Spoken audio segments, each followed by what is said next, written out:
À presque 60 ans, elle s'incrustait dans les mariages pour voler dans le pot commun. Le soulagement.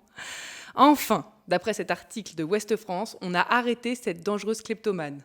Ce qui signifie que c'était pas moi. Je vous explique.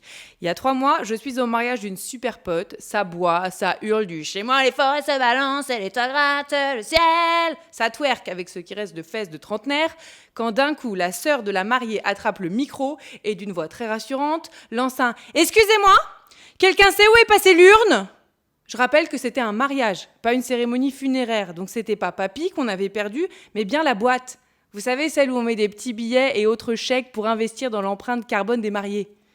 Pendant 3 secondes, on se dit « cool », il lance une chasse au trésor, la sœur joue hyper bien la panique, on a tous envie de participer.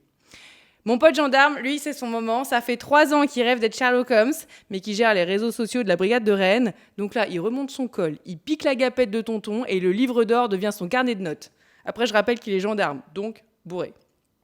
La parano gagne tout le monde. Je croise une petite dame qui va aux toilettes avec son sac serré contre elle, alors que moi, j'ai aucune idée de là où j'ai posé ma veste et ma pochette. Et la dernière fois que j'ai vu mes chaussures, c'était avant le Madison. La plus belle image que je garderai de ce mariage, ce n'est ni l'émotion de la cérémonie, ni le moment où ils ont dit oui, mais ma pote la mariée, imperturbable, en pleine bachata sur le dance floor, comme si de rien n'était.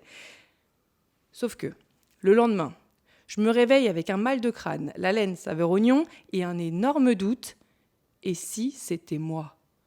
J'ai un pote, quand on est bourré, on fait toujours les conneries les plus absurdes. À une crémaillère, on a réorganisé l'agencement du mobilier. À un anniversaire, on a fait un lâcher de confettis dans le ventilo du plafond.